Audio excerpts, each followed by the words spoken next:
Welcome back to the Indie Critic, the show on the internet where we never actually talk about indie games. And on today's show, we're going to be talking about artificial difficulty in video games. Dark Souls, Bloodborne, The Binding of Isaac, Super Meat Boy, Super Cube Adventure, The Pit, Cogmine, Cuphead. What do all these titles have in common? They're all incredibly difficult. But they're not just difficult. They're fair and difficult. On the flip side, however, we have dumb shit like Call of Duty 4's Veteran Mode, or fucking World at War's Veteran Mode. We also have dumb shit like Dead Island, or Halo 2, or Dark Souls 2 Remastered. These games are all brutally unfair with their higher difficulties. So what makes the previous set of games actually fair and difficult, whereas these ones are just unfair? Well, just like most things, I think that it boils down to the design of the game in question. Let's look at Super Meat Boy. What makes this incredibly difficult game a fair experience for the player? Well, in my opinion, I think that it boils down to consistency with mechanics throughout playing the game. For example, saws can spin, they can move up and down or left to right, or they can stay still.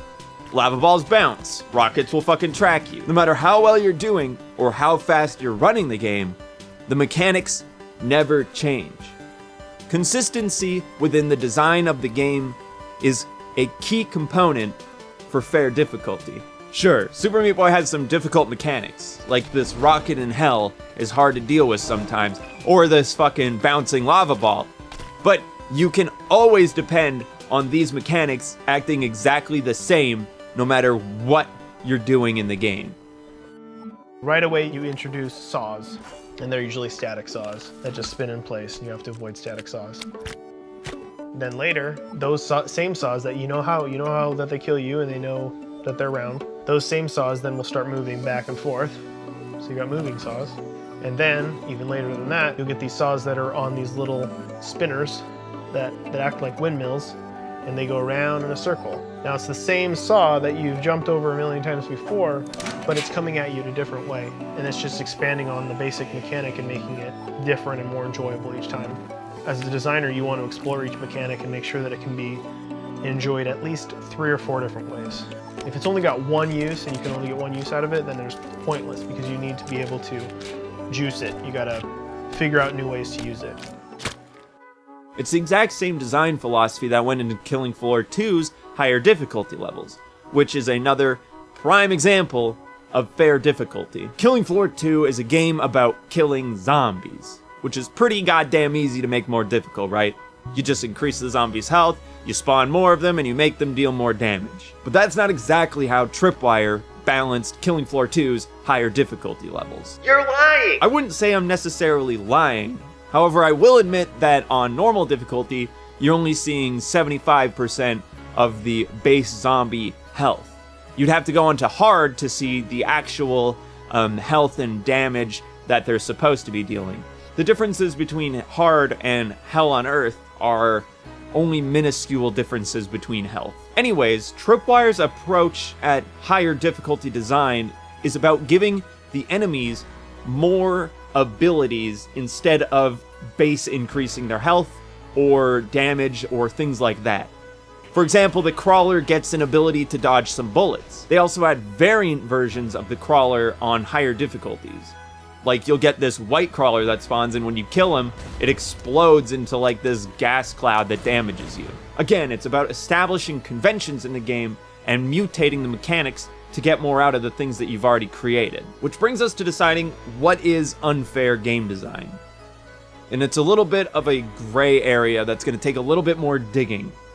Sure, we can just make the counter argument of the point that I said previously about consistent mechanics in game design, but that's not entirely true for unfairness in games. For example, let's put up our consistent mechanic argument against Call of Duty Ghosts, a game that lowers your health, increases damage that enemies deal, and their reaction time.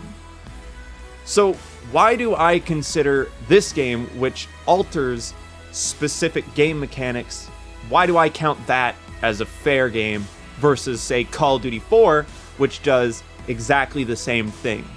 Why is Call of Duty 4 unfair, but Call of Duty Ghosts is not? One of my main reasons why Call of Duty 4 and Call of Duty World at War are more unfair than, say, Call of Duty Ghosts is because I feel like they are breaking consistency between the in-game world and our real world. Call of Duty 4 and Call of Duty World at War both take place in a time period that we are very familiar with.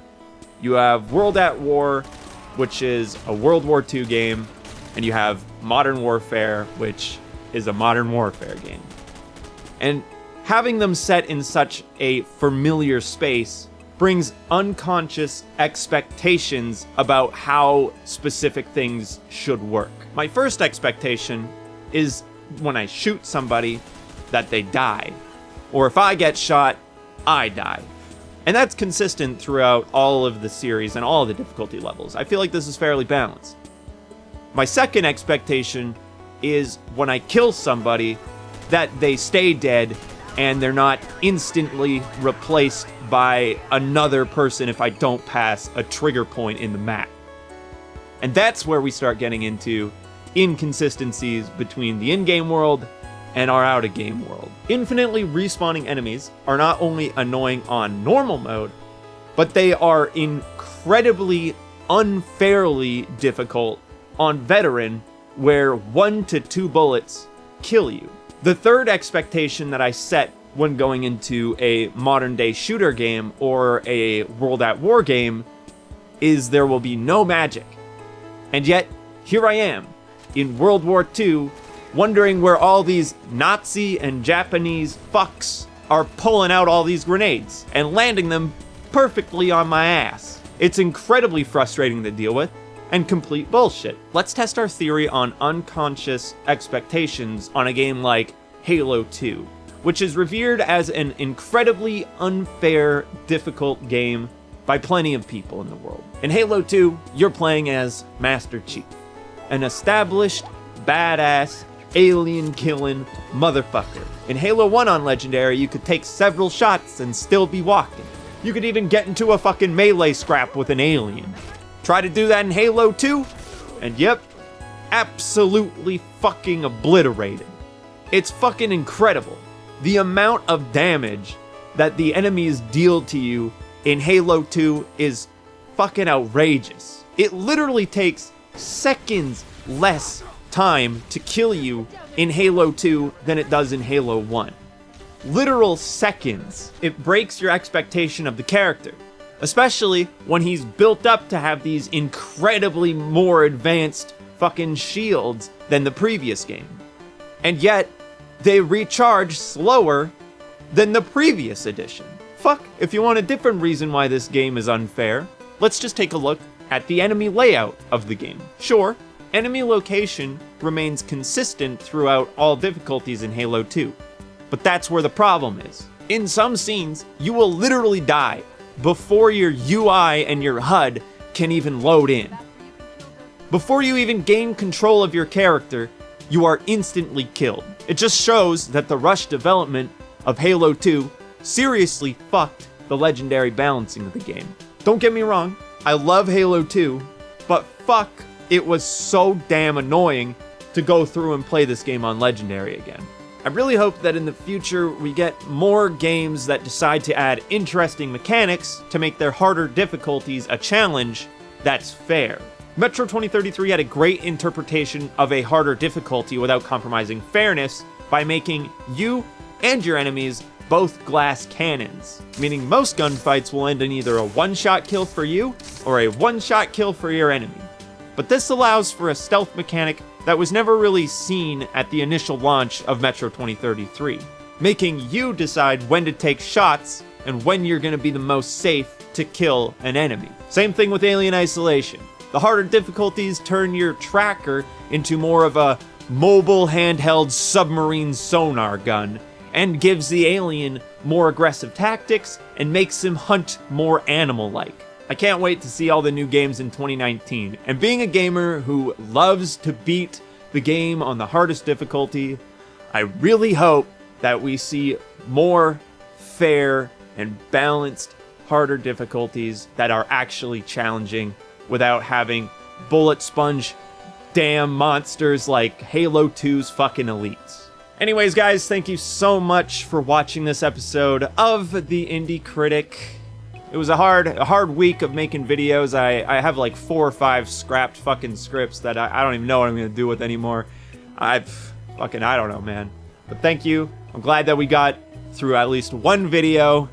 And just so you all know, thank you so much to this boy over here, Dark, for being the first boy back on Patreon since the new reboot of all this thing, being a $5 thick daddy.